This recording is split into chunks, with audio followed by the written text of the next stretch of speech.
pension plan, health insurance application, life insurance application, W-4 form. Look, I haven't even started yet. I'm already for a vacation. You know, when I first started to work, that was considered a waste of time. Now it's called efficiency. Here is your time card. Go see our foreman, Mr. Boudreau, and he'll tell you what to do. Okay. Mrs. Anderson, I talked to my father last night. He's in Zurich. How is he, Rod? He's fine. Rodney, I'm glad you're here. You know, I never thought I'd say that, but I am. I respect what you're doing. I hope it turns out for you. Well, thank you. I'm just sorry we didn't get a chance to know each other better before. Well, maybe we'll have that chance now. I hope so. I better get started, huh? Well, you look as if you're ready to charge the ramparts. Well, the loading dock would be more like it. I wish you'd spoken to me before taking this job, Rodney. Why, Mr. Down? In your case, Mr. Schuster could have made a special consideration. Well, that's exactly what I didn't want. Well, it's very commendable. Also very foolish, in my opinion. Well, maybe that's part of its appeal. Well, good luck, Rod. Thank you.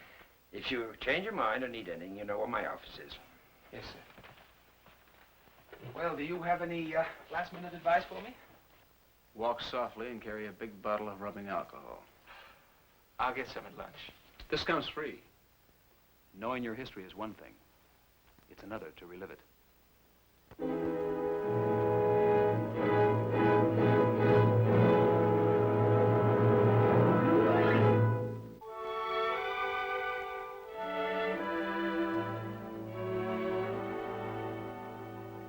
Your report suggests that the mill jumped feet first into automation. Yes, sir, in order to remain competitive.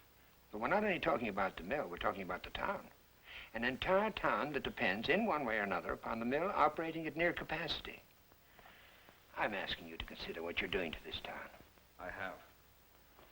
And you're not really interested in my advice. Mr. Dowell, this mill is my responsibility. I have to face that. May I ask a question? Fire away. How are you going to justify hiring Rodney Harrington to the men you lay off? I don't have to justify anything to them. Do you know how Martin Peyton feels about this? I'm sure I'll find out.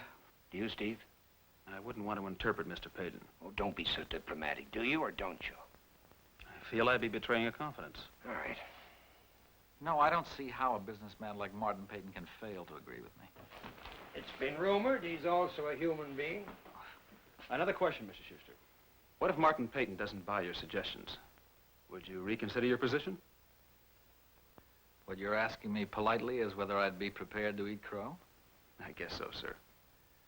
I never have eaten crow. I don't think I'd like it. But if that were the only thing on the menu, I'd go to another restaurant. you'd resign? It's going to be awfully lonely on that limb, Mr. Schuster. I'm prepared for that, Mr. Dowell. I think we're through here, Stephen. I was just going to ask Mr. Schuster if he'd like me to deliver the report to Mr. Peyton. Oh, I don't think so, Stephen. Thank you. Well, there'll be no trouble, sir. I'm going up to Boston this week anyway. I'll see that he gets it. Well, I just thought perhaps you might like a first-hand reaction. I would. Then I'll be glad to... That's why I'll deliver it to him personally. That's more convenient. It is. I just thought I could be of some small service. I'm sure you did, Steve. Good day. Good day. Good day, Mr. Dowell. Good day, Mr. Schuster.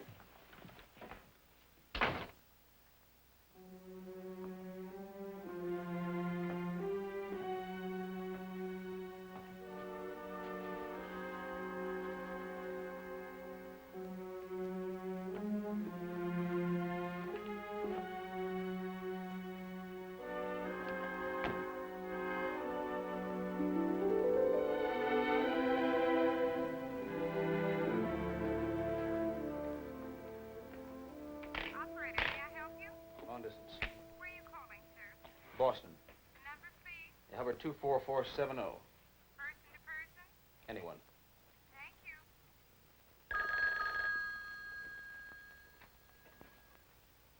Hello? How are you, Mother? Hello, Stephen. How are you? Couldn't be better. How's Mr. Peyton? The same. What does that mean? No better, no worse. Stephen, why are you calling me? It isn't my birthday. Mother's Day is long past. Mr. Peyton well enough to have visitors? Who? David Schuster. Why does Schuster want to see Mr. Peyton? He's bringing the monthly report. And I want to know if it'll float or sink with Peyton. Before you get your feet wet, hmm? Did I waste a dime? Mother? You have to make your own decisions, Stephen.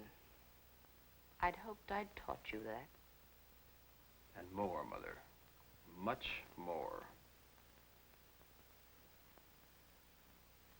Goodbye, Stephen.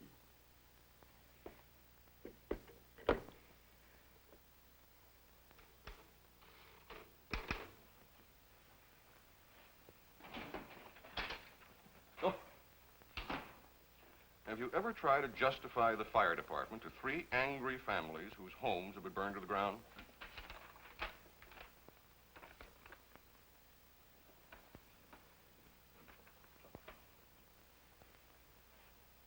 This is pretty strong stuff. It's the truth. But it's harsh. You're attacking Schuster for firing 15 men from the factory. Yes, it's becoming a pattern now. Have you taken the trouble to talk to Schuster to find out why he did it? I'm not writing a news story for the Clarion, Matt. That's your job. I'm simply writing a letter to the editor, like you suggested. Could you write an objective story about this? Yeah, sure I could. But then I'd want to write an editorial, expressing the same ideas and the same feelings, attacking David Schuster, and asking this town to take action. If the town is to survive Mr. Schuster's reign of power, Mr. Schuster must be pried loose from the safety of his paperwork castle and be made to reckon with the faces and feelings of the people whose lives he controls. In the best tradition of New England self-government and self-preservation, I urge that a town meeting be held to hear the grievances against Mr. Schuster and permit Mr. Schuster to defend his recent actions and explain his future plans. Well, as an editor, I would say there are too many Mr. Schusters in this letter. It sounds like a personalized attack. That's not true. I don't want to sound like an old lady at a tea party, but this letter could cause trouble. Under attack, Schuster is going to have to reveal the kind of a man he is. He's going to have to defend his actions and his ideas, whether he likes it or not. And whether we like it or not, we're going to know the truth. When I said trouble, I meant libel. See, the code in New England is very specific on that point. In a suit for defamation or libel, the newspaper is jointly responsible. But what if it's the truth? It has to be proven. And that's the risk you run when you try to get at the truth. Elliot, I suppose Connie told you I've had an offer to sell this paper to a syndicate, and I'm going to take an extended vacation. Well, you deserve it, Matt. We'll be looking forward to your newsletters and your return. Now, you're not going to be very happy or satisfied running the chandlery, are you?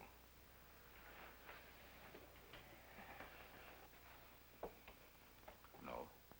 Do you think you'd be happy running this newspaper while I'm gone? You don't want a hothead like me running the Clarion. Well, I'm very proud of the fact that I wasn't always so reasonable, dusty, and conservative. But you have what this paper needs, maybe what the town needs. But this time, you will not be running a prison newspaper. There are different rules. They're tougher. We have a deadline to make, customers to please, advertisers, contracts, libel laws, libel suits. And you're a very impatient man. You'll have to learn to control that impatience. So you'll be attacked. You'll have to defend your action, your policies, your words. See, a newspaper can be a very, very powerful voice. But it's also a business. It has to pay for itself. Do you think you can handle it? You'll have competent help, but would you want to do it?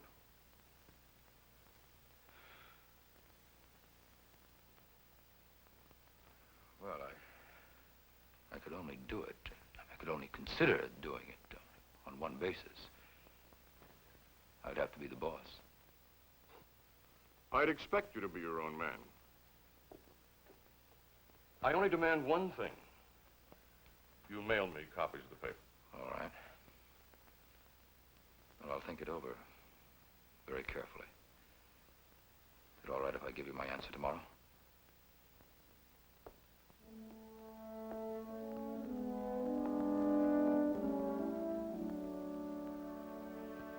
appreciate your offer very much, Matt.